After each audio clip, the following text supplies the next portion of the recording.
Once upon a time in a faraway land, there lived a king and queen who ruled over their kingdom with love and kindness. The people adored them, but the couple had one big problem. They couldn't have children. Year after year, they would look up to the heavens and beg the gods for a baby, but it seemed like their prayers were going unanswered. Then one day, the queen was out walking in the palace gardens. When she came across a small cottage deep within the woods, she knocked on the door and a beautiful woman opened it. "Hello," said the queen. "I'm looking for someone who can help me." "Help you? With what?" asked the woman. "My husband and I have been trying to have a baby for years, but we haven't been successful. Can you help us?" The woman thought for a moment. "Yes, I can help you, but I live deep in these woods, and no one from the outside ever comes here. You'll need to give me something in return. If I agree, of course, you can name your price," replied the queen.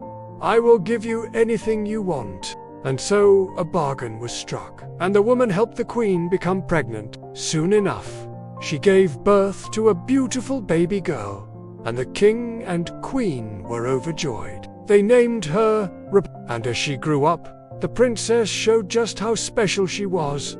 She was kind, compassionate, and loved by everyone. The king and queen doted on her, giving her everything she could possibly want. But one thing she wanted more than anything else was to explore the world outside the castle walls. Unfortunately, her parents were too worried about letting her go. "Don't even think about it," said the king. "You are our precious daughter, and we won't let anything happen to you. There are all sorts of dangers out there, and we won't allow you to go outside."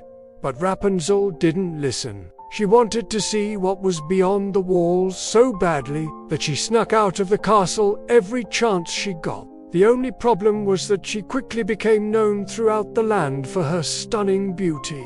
And soon word reached the ears of an evil witch who lived deep in the nearby forest. She was so envious of Rapunzel's looks that she hatched a plan to steal the princess away and keep her locked up in her own tower. So one day when Rapunzel was playing near the castle wall, the witch disguised herself as an old beggar woman and approached her. "Please, my pretty child," she said, "could you please go fetch me some water from the nearby well?" "Sure," said Rapunzel, not knowing that this was just part of the witch's plan. As soon as she left, the witch transformed into her true form and used her magic powers to build a tall tower right where they were standing. Then she placed Rapunzel under a sleeping spell and carried her inside. Next, the witch used a spell to cover the tower with thorns and vines, making it look like nothing but a wild bush from the outside.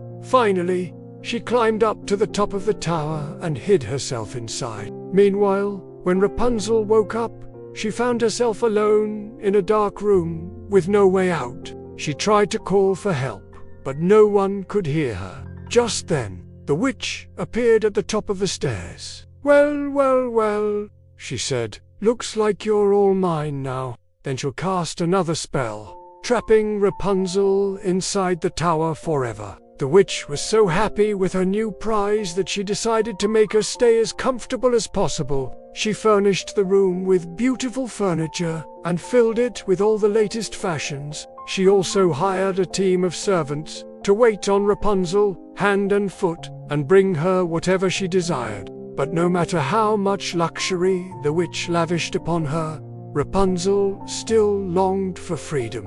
Every day she would stare out the window and dream of the world beyond the tower. Then one day, while Rapunzel was sitting by the window, she heard a knock on the glass.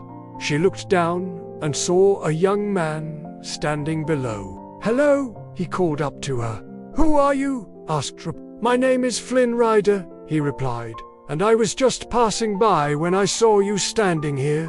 What's your name?" "Rapunzel," she whispered. They talked for a while, and Flynn soon learned that she had been trapped in the tower for many years. "I'm sorry," he said. "Maybe I can help you escape." "Really? How?" asked Rapunzel. Flynn told her that he would come back the next day with a rope ladder so she could climb down and they could run away together. "That sounds wonderful," she said. And so the following evening, Flynn returned with the rope ladder. Rapunzel climbed down, and the two of them ran away from the tower as fast as they could. The witch hadn't expected anyone to come and rescue Rapunzel, so she was caught completely off guard. All she could do was watch as the two lovers disappeared into the forest. Now that she was free, Rapunzel and Flynn lived happily ever after. They traveled all over the kingdom, meeting new people and experiencing all the wonders it had to offer. Together, they were truly happy. But before we say goodbye, I need to tell you about a similar story that happened many years earlier. Once upon a time, in a faraway land, there lived a beautiful princess named Rapunzel. She had long, flowing golden hair that reached all the way down to her ankles. Every day she would sit by the window and dream of the world beyond the castle walls. But her stepmother, who was very vain, wouldn't allow her to go outside. "Why do you want to leave this place?" she would ask. "You are safe here. Besides, what would people think if they saw you?" But Rapunzel couldn't be contained. She wanted to experience the world for herself, even if it meant disobeying her stepmother. One day when her stepmother had gone out for the day, Rapunzel decided to sneak out of the castle. She put on a disguise, grabbed a basket, and headed for the forest. As she walked along, she came across a small cottage. She knocked on the door, and a beautiful woman opened it. "Hello," said Rapunzel. "I am lost, and was hoping you could help me find my way back to the castle." "Of course," replied the woman. "Come inside and let me get you something to eat." And so Rapunzel spent the afternoon eating delicious food and talking with the mysterious woman. Before leaving, the woman gave her a small vial filled with a strange purple liquid. "What is this?" asked Rapunzel. "This potion will make your hair grow incredibly long and strong," replied the woman. "Just pour it over your head and you will see." Rapunzel couldn't believe her ears. She had always wanted long, beautiful hair, and now it seemed like her wish was about to come true.